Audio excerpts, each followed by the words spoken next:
Hello friends, welcome back to my channel. આજે આપણે બનાવવાના છે ભૂંગળા બટેકા, જેના માટે મેં નાની સાઈઝના બટાકા લઈ લીધા છે। બટાકાને આપણે કુકરમાં બાફવા મૂકી દઈએ। એમાં પાણી એડ કરશું। પાણી આપણે બટાકા ડૂબે એટલું રાખવાનું છે। આપણે મીડિયમ સાઈઝના નાના બટેકા લીધા છે। એમાં સ્વાદ મુજબ મીઠું ઉમેરવાનું છે। ઢાંકણ ઢાંકીને એને सीटी पाड़ी लईए। बटेका बफाईने रेडी थई गया छे। आपणे जोई लेशुं। वधारे बाफवाना नथी, मीडियम ज बाफवाना छे।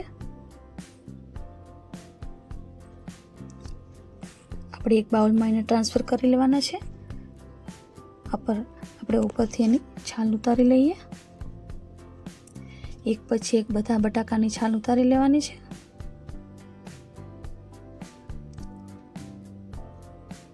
नाना बटेका है एटले एक साथे आखा ज बाफवा मूकवाना हता। जो मोटा होय तो तमे एना 4 टुकड़ा करीने पण बाफी शको छो। आपणा बटाकानी छाल निकળી गई छे।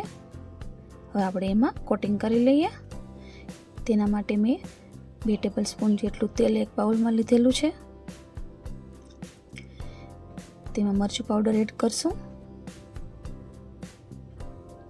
2 टेबल स्पून जेटલો मरचું पाउडर एड करेलो छे। એને તેલમાં આપણે મિક્સ કરી લઈએ।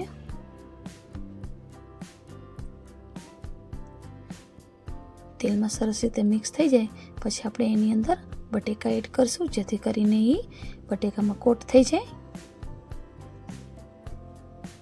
બટેકા ઉમેરતા પહેલા આપણે બટાકામાં સ્પૂનથી આપણે એના હોલ પાડી લેશું। આ ઓપ્શનલ છે, તમારે આવી રીતે કરવું હોય તો કરવાનું। होल पाड़वाथी बटाका अंदर सुधी कोटिंग थई जाय छे।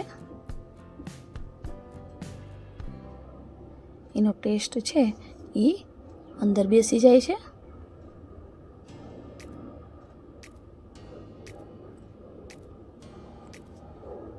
एक पछी एक बधा बटाका एनी अंदर उमेरी देशुं अने एने चमचानी मददथी अथवा रीते हलावीने पण तमे मिक्स करी शको छो। तेल अने मरचું છે એ સરસ રીતે મિક્સ કરી લેવાનું છે, એટલે બટાકાની ઉપર એક કોટિંગ થઈ જાય।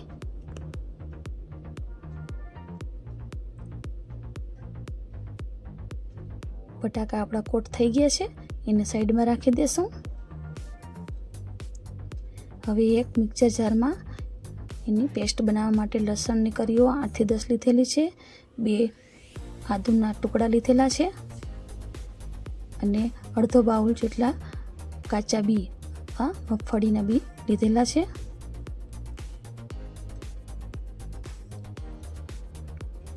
તેની અંદર આપણે મરચું પાવડર એડ કરશું।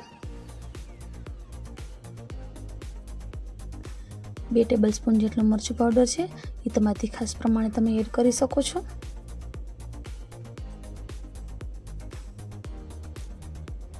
હવે ધાણા જીરું ઉમેરશું। 2 ટેબલ સ્પૂન જેટલું ધાણા જીરું ઉમેરેલું છે। ધાણા જીરું થોડું વધારે પ્રમાણમાં ઉમેરશે, જેથી કરીને પેસ્ટ સારી થાય। હવે એમાં 1 ટેબલ સ્પૂન જેટલું લીંબુનો રસ ઉમેરીશું।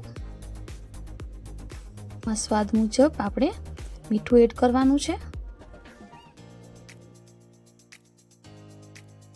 1 ટેબલ સ્પૂન જેટલી ખાંડ ઉમેરવાની છે, જેથી નો ટેસ્ટ બેલેન્સમાં રહે। હવે અડધા કપથી પણ ઓછું પાણી ઉમેરી આપણે એને ક્રશ કરી લેવાનું છે, એકદમ પેસ્ટ બનાવવાની છે। ચાલો આપણે પેસ્ટ બનાવી લઈએ। આપણી પેસ્ટ બનીને તૈયાર થઈ ગઈ છે, તમે જોઈ શકો છો। હવે બાઉલમાં આપણે એને ટ્રાન્સફર કરી લઈએ। બધી પેસ્ટ છે એ બાઉલમાં ટ્રાન્સફર કરી લેવાની છે। હવે એક કડાઈમાં તેલ મૂકી એમાં આપણે વઘાર કરવાનો છે। 1 બાઉલ જેટલું એમાં તેલ ઉમેરી એમાં મેં હળદર ઉમેરેલી હતી, પછી આ પેસ્ટ ઉમેરેલી છે। પેસ્ટને ત્યાં સુધી મેલ્ટ કરવાની છે જ્યાં સુધી એમાંથી તેલ ન નીકળે। સરસ રીતે મિક્સ કરી તેલમાં આપણે એને થોડી વાર માટે ચડવા દેશું। પેસ્ટના ભાગનું મીઠું એડ કરી દઈએ। એમાં પણ લીંબુ એડ કરશું.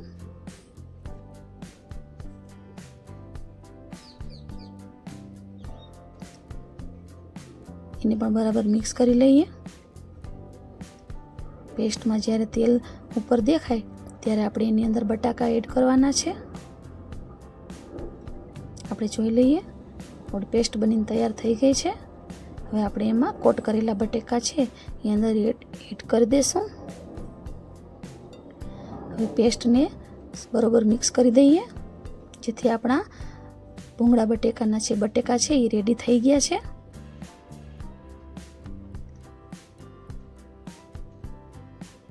તમે આવી રીતે બનાવજો તો બહારના ભૂંગળા બટેકા છે એ પણ ભૂલાઈ જશે. ખાવામાં ખૂબ જ સરસ લાગે છે. ઉપરથી આપણે કોથમીર ઉમેરીશું.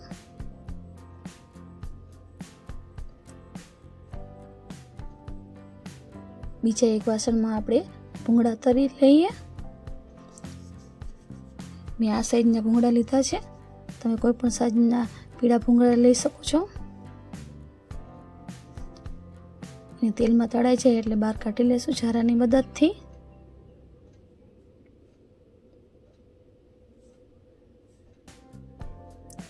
એવી રીતે આપણે બધા ભૂંગળા તળીને રેડી કરી લેશું.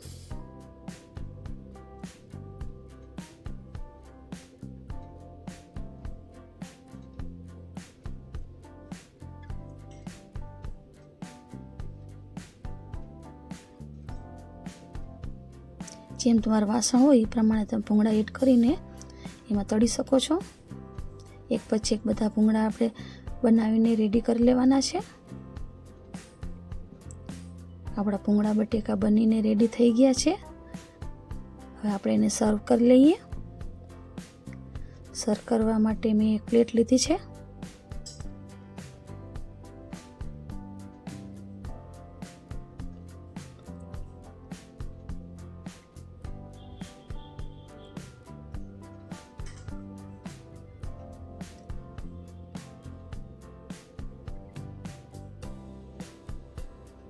પ્લેટમાં મેં ડુંગળી અને લીંબુ સાથે રાખેલું છે. હવે આપણે બટાકા એડ કરીએ પ્લેટમાં. બટાકામાં થોડી ગ્રેવી પણ એડ કરશું.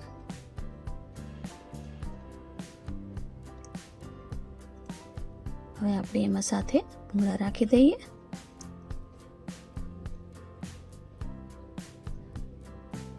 આજની રેસીપી આપણા ભૂંગળા બટેકા બનીને રેડી થઈ ગયા છે. રેડી ટુ સર્વ. મારી ચેનલને લાઈક, શેર અને સબસ્ક્રાઈબ કરજો.